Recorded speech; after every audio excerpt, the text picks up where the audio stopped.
You're listening to an audio article by the Common Constitutionalist.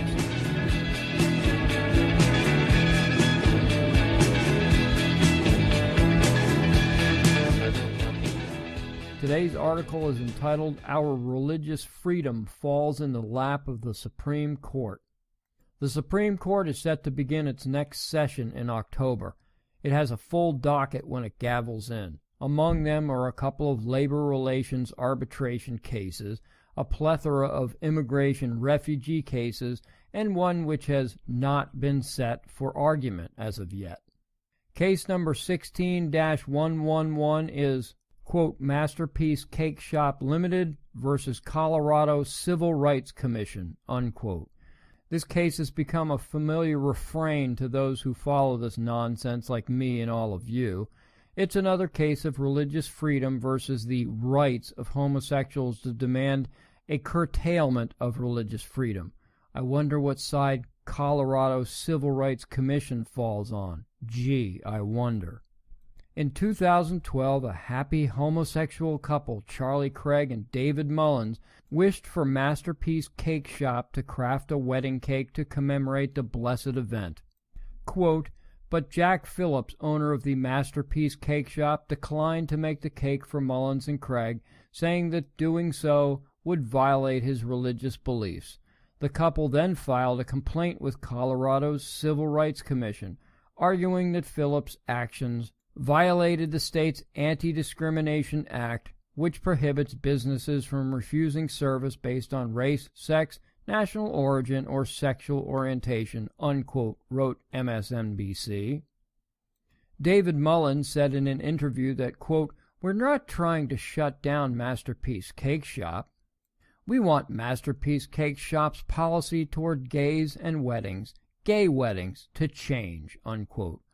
Masterpiece Cakeshop is located in Lakewood, Colorado. Lakewood has a population of less than 155,000 people. It is no small town, but far from a big city and far outpaced by neighboring Denver. I did a quick and cursory search of cake makers and bakeries in Lakewood, expecting to find a few. It took all of about 90 seconds. It would have been faster if I could type worth a lick. What came up should be astounding considering the gravity of the issue. What was astounding, at least to me, was that a quick search of YP, the Internet Yellow Pages, yielded 30 cake makers and bakeries in Lakewood, and there may be more. The YP site showed the 30 best. This information leads one, at least one who doesn't suffer from liberal groupthink, to wonder if the homosexual couple, Craig and David Mullins, may have done some bakery mining of their own.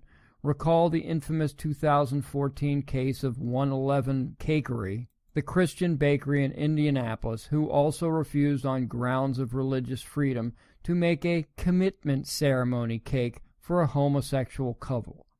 It was discovered that the harmless couple approached the owners knowing full well of their Christian beliefs. The Indiana couple, in the opinion of many others and me, was not really looking for 111 Cakery to make them a cake. They, like Craig and Mullins, wished to force the issue of preferred LGBT rights. I say preferred as it is obvious that radical LGBT lobby, as well as activists seated on lower federal courts, prefer the rights of the LGBT crowd over religious freedom and the Constitution. Mullins admitted to this by stating they were only interested in policy change. Just as in Indiana, nowhere does it say that the two approach any other of the dozens of bakeries in Lakewood. It appears they, like the activists in Indianapolis, wanted only to force the issue by making a big stink over what should be a non-issue. Luckily for cake shop owner Phillips, the Trump Sessions Justice Department has come to his rescue. They filed a friend of the court or amicus brief on Phillips' behalf. Quote, forcing Phillips to create expression for and participate in a ceremony that violates his sincerely held religious beliefs invades his First Amendment rights, unquote, Acting Solicitor General Jeff Wall wrote for the Justice Department. Quote, the government may not enact content-based laws commanding a speaker to engage in protected expression. An artist cannot be forced to paint. A musician cannot be forced to play, and a poet cannot be forced to write," unquote, the brief adds. So now we wait for the black-robed oligarchs that lord over us to decide whether we have a God-given constitutional right to freedom of religious expression or not. Either way, it will be a 5-4 decision. Thank you for listening.